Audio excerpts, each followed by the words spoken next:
Hello, and welcome to our 1930s French house. In this video, I'm going to take you through the complete transformation of this space, from the before to the during and the final result of our complete renovation.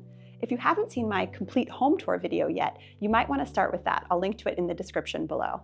I'm Susie, I'm American, and I've been living here in Dijon, France for over 15 years now. On my channel, I talk about life in France and personal finance. In this video, we're going to explore each room of the house, briefly discuss the costs of the renovation, and then I'll tell you about the plans that we still have that we want to do in the future. We think our house was built in 1933 based on an old newspaper that we found during the renovation. It's about 110 square meters, or about 1,200 square feet. We bought our house in 2013 and embarked on a complete renovation, and we moved in about a year later. When we started the renovation, our first priority was to modernize the house and bring it into the 21st century by updating everything you can't see.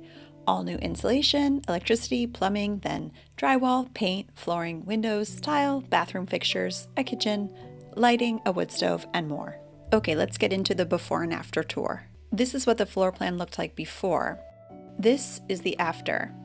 All the orange squiggly lines are walls that we took down, and the green lines are walls that we added. What's now our living room and dining room used to be completely closed off from each other and separated by a hallway. This space is what is our living room now, and this is what is now our dining room. We opened up the space to create a living room and dining room that are open to each other and partially open to the kitchen, which you'll see in a minute. Then we had insulation sprayed on the floor, electric underfloor heating elements installed, and a concrete slab poured. This photo, while utterly unremarkable, shows the most expensive and important element of our renovation project, the insulation. I still can't get over what a huge difference it makes to live in a well-insulated house. Coupled with our incredibly efficient wood stove, we hardly ever have to turn on the underfloor heating or radiators that we have. So we definitely save a lot on energy, and it's just really comfortable in here all year round. Here, the insulation and drywall is done, and now it's painted. We've got our imitation wood tile flooring installed, custom curtains hung, and we've moved in. This bench was installed around 6 years ago. My husband built it from IKEA kitchen cabinets, but we didn't find the solution to the acoustic issues in this room until more recently, maybe around 2020 or 2021, when we found this wood and felt paneling, and my husband installed it along this one wall. Now the dining area is comfy and warm. We did try to salvage or recycle some of the original details. For example, we were able to sell the hardwood flooring, and we were able to recycle the original cast iron radiators. Before, the kitchen was closed off, dark, dated, the window was broken. We annexed the old bathroom to make the kitchen bigger. We enlarged the window in the bathroom, and it became the window above our kitchen sink. We tore down the walls and did the demo work ourselves in an effort to save money, and turned the kitchen into an American kitchen, which means it's open to the other rooms. It was at this stage, the total destruction stage, when I remember having serious doubts about what we'd embarked upon. We'd bought an outdated, yes, but livable house and then proceeded to destroy it. Even once we got to these stages, a bit further along, I remember being so relieved and already being able to picture the end result. Here, the IKEA cabinets are being installed. The subway tiles were installed about a year later and really completed the look. In any case, we're pleased with the results. I'll link below to another video that focuses on our kitchen and specifically how it's holding up after 10 years of intense use. This is the before of what became a multifunctional room that's now a TV room, my office, and a guest room, which we call the den. We took part of this room to create a new downstairs bathroom. See the orange wallpaper that's even on the ceiling? Remember that orange wallpaper. There used to be a second door connecting this room directly to what's now the living room, but we closed it off, and my husband filled in the doorway by building this bookshelf, which is now one of my favorite features of the house. This is what the den looked like before the pandemic, when it was still just a guest room and a TV room. But my husband had the bright idea of building a desk in here for me, and now this room also has become my office. I love this tiny, cozy space so much. The toilet used to be all by itself under the stairs here, behind this wall that I'm knocking down. The new downstairs bathroom was carved out of a part of the room with the orange wallpaper, which became the den. Here you can see the drain that was planned for the shower from the beginning and the ventilation tube hanging down like an elephant's trunk. And here it is, closed in with drywall to separate it from the den. And a little further along, before finally turning into what you see now, this compact, functional bathroom. The stairs themselves got opened up on one side and got sanded, painted, the stairwell was insulated, drywalled, and the little window was replaced, but we kept the original stairs.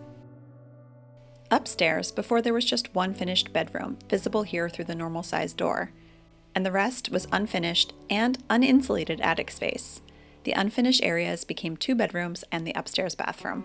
The door space had to be opened up and a beam installed by a mason to accommodate 2 normal sized doors.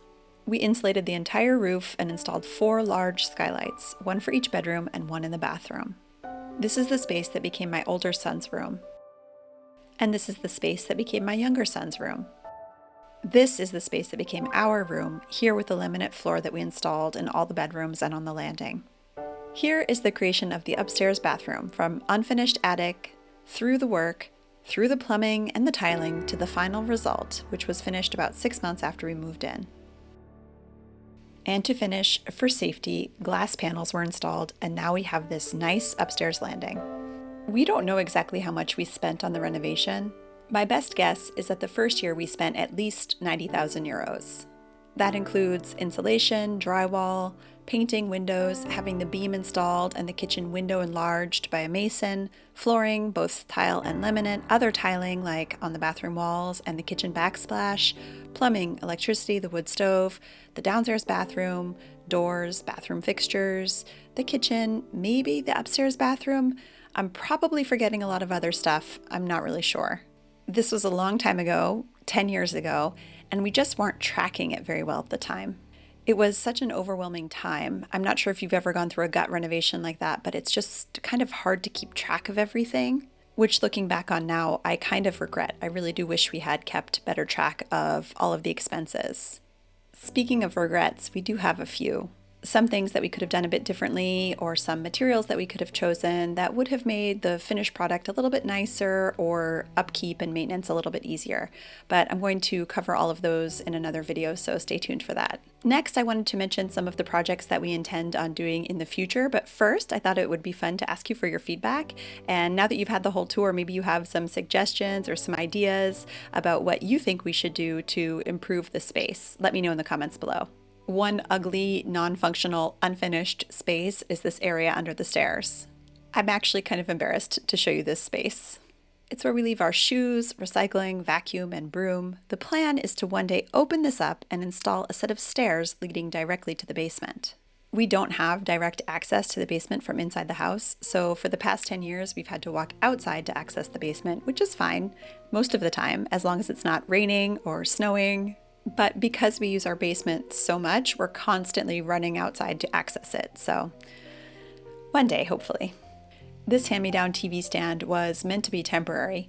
One day I hope we'll be able to fit out the wall the TV is on with a beautiful custom built-in wall unit. I'd love to have a matching built-in bench by the front door for people to sit down on, to put their shoes on and take their shoes off. For now, we usually do that on the stairs.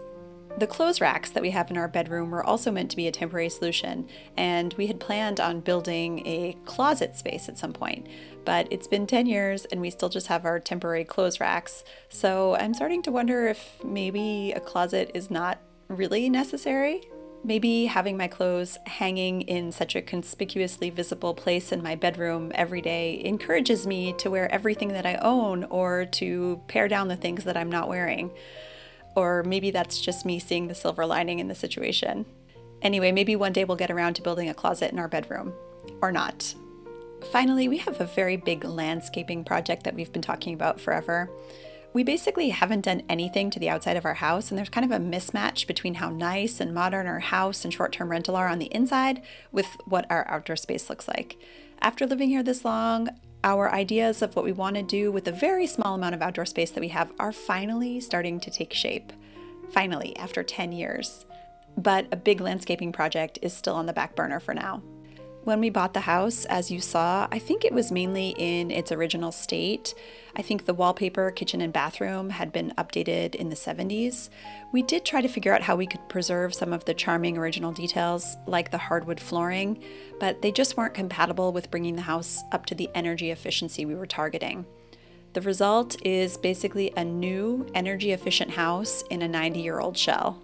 I know the results look extremely simple and basic, but even a modest project like this requires massive amounts of time, effort, thought, and money. We are so incredibly pleased with the result and grateful to live in a house that's so cozy, welcoming, and adapted to our lifestyle.